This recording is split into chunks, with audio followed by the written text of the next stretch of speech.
Eu não entendo muito como é que funciona esse pensamento, porque eu acho que assim, me parece, eu não entendi até agora. Eles acham que erro de interpretação é omissão. Eles estão fazendo uma confusão, uma confusão intencional aqui, no sentido de, não só, eles têm intenção maldosa, mas uma confusão sobre intenção, sobre o tema intenção. Eles não entendem que erro é diferente de omissão dolosa, né? Omissão intencional. Então são coisas diferentes. Né? Acho que as pessoas não estão entendendo muito isso, eles não estão fazendo. Falta um pouco de criminalística para esse pessoal. Não eu sei, criminalística em relação à análise do que aconteceu na cena do crime, não estou falando isso. Então, falta um pouco de entendimento de análise de intenção de direito criminal nesse pessoal. Claro, eles não são especialistas, eles não entendem mesmo. Vamos lá. Não, primeiro, havia possibilidade da substitutividade. Vamos lá. Esse argumento às vezes dá a impressão que haveria substitutividade, dá a impressão que não haveria. Né? Então o que acontece? Se não houver substitutividade, sempre foi o meu argumento, então prova que a igreja não quer que a pregação seja feita. Aí que entra a questão. A interpretação de filhos espirituais ela não é a única plausível. E essa foi a interpretação que eu fiz em 2021. Sim, existe interpretação de filhos espirituais. E uma das consequências possíveis, que naquela época eu não sabia dessa questão, é de que se há filhos espirituais, de repente para eles a pregação dos mandamentos é obrigatória. Eu não poderia falar dos mandamentos, por exemplo, vamos dizer, no auditório da igreja, porque lá eu estaria me endereçando, pelo menos certamente na grande maioria das pessoas, ou em todas elas, para pessoas que não são meus filhos espirituais. Aí eu não tenho obrigação. Eu teria obrigação onde eu pregava. Né? Se bem que lá também haveria pessoas que não eram minhas filhas espirituais. Mas deixa quieto, vamos deixar o tema assim. Então aqui eu poderia ter a obrigação, no caso, onde eu pregava, eu poderia ter a obrigação de falar dos mandamentos, e na igreja, no auditório da igreja, eu não teria obrigação. Então eu não teria obrigação de falar dos mandamentos para quem não é meu filho espiritual. Para os meus filhos espirituais eu teria a obrigação de falar. Tá. Vamos colocar isso como uma presunção. Haveria outros problemas derivados disso. Né? Eu pregava para pessoas que não eram minhas filhas espirituais. Mas tudo bem. Isso seria um problema até mais ou menos grave, mas deixa quieto. Vamos deixar o tema assim mais retilíneo. Né? Vamos deixar dessa forma.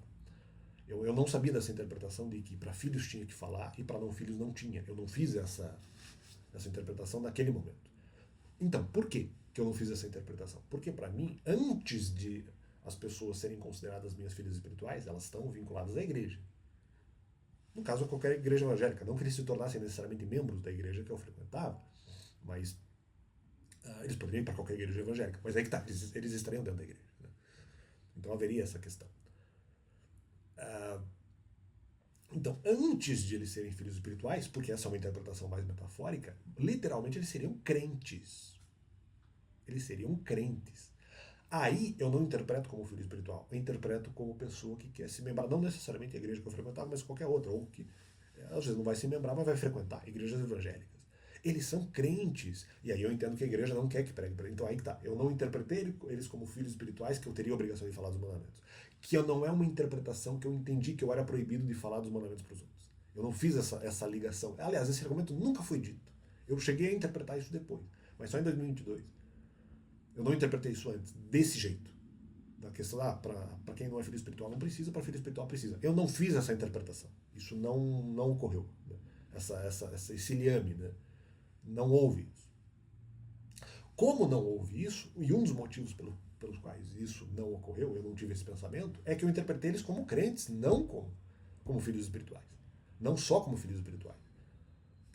Porque aí poderia haver alguma responsabilização, mas não era a única forma de visualização do problema. Eles são crentes. Se eles são crentes, eu não posso fazer isso na igreja, porque as pessoas não pertenceriam só a mim. Aí, principalmente por serem crentes, eles pertencem à igreja e, aí, antes de tudo, a entidade espiritual ali, de alguma forma, representada por Cristo. Essa é a questão. Pertenceriam, na verdade, nessa hipótese, mais à igreja do que a mim. Não que não pertencesse. Pertencesse no bom sentido, não no sentido, vou escravizar as pessoas. Não é nesse sentido. Mas pertencer no sentido de responsabilidade. Eu não assumiria tanto a responsabilidade. Porque a questão da maternidade é uma metáfora. Isso é variável. Se eu chamar de mãe, pode ser que a minha autoridade sobre ele seria maior do que talvez da própria igreja, não da entidade espiritual. A quem ou a qual eles estariam vinculados. Que estaria sendo representada por Cristo.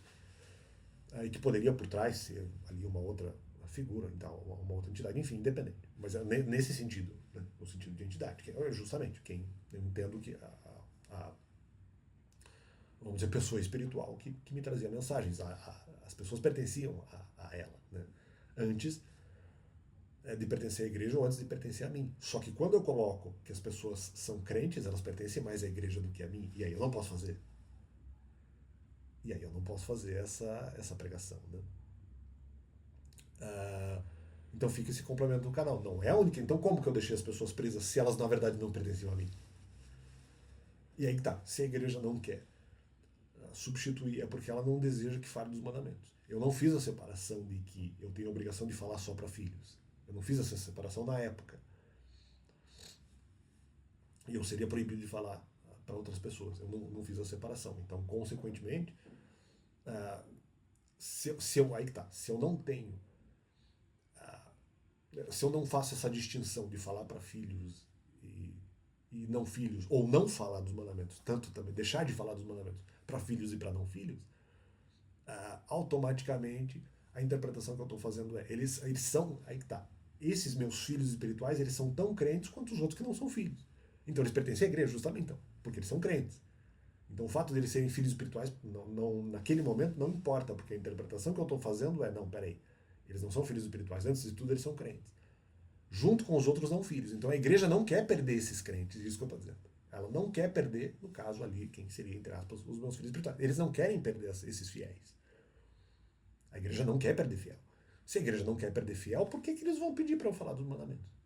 Se os meus filhos espirituais são tão crentes quanto os outros. Né? Então essa é a questão. Eu não fiz, apenas depois eu tinha feito. Aí eu passei a fazer a interpretação de que, peraí, eu sou obrigado a falar para quem é filho, para os outros que não são filhos eu não sou obrigado. Então é isso que eventualmente a igreja estaria falando. A igreja estaria dizendo, talvez. A igreja não, o ocultismo estaria dizendo depois, talvez haja a obrigação de você falar para filhos, porque para os outros eu não tenho obrigação, eu tenho obrigação para esses. Só que eu não fiz essa distinção. Eu não fiz essa distinção. O pensamento que eu tinha, tá, há filhos espirituais, mas espera aí, eles são crentes tanto quanto os outros. Se eles são crentes, a igreja não quer perder fiéis, os meus filhos espirituais também são crentes, também são fiéis. Se eles são fiéis à igreja, por que a igreja quer falar dos mandamentos para eles? Se a igreja não quer perder esses caras. Mas eu falei isso já também. Né? Tá, eu agora estou dando uma explicação talvez mais detalhadinha, né? Mas é o que aconteceu. Como é que eu deixei as pessoas presas se eu achei que a igreja não quer? E outra, a igreja não queria porque não substituiu, podendo fazer. A igreja podia substituir, né? Então, não vejo essa questão aí. Se não substituiu é porque não quer, porque tem medo de perder fiéis. Né? Por um motivo ou por outro, não importa. Mas a igreja tem medo de perder fiéis, então automaticamente. Esse foi o raciocínio que eu fiz. Então, e que eu não teria a responsabilidade de pregar, mesmo se fossem filhos espirituais, porque eles eram reputados como crentes e não tanto como filhos espirituais. Então, mesmo eles sendo meus filhos espirituais, a igreja não quer perder os fiéis que são meus filhos espirituais. Então era essa a questão. Então, peraí, eu deixei preso aonde se eu achei que a igreja não. Que a igreja não queria, no caso, perder os fiéis. E comprovadamente, porque não houve substitutividade. Né? Então, fica esse complemento no canal, Ivan.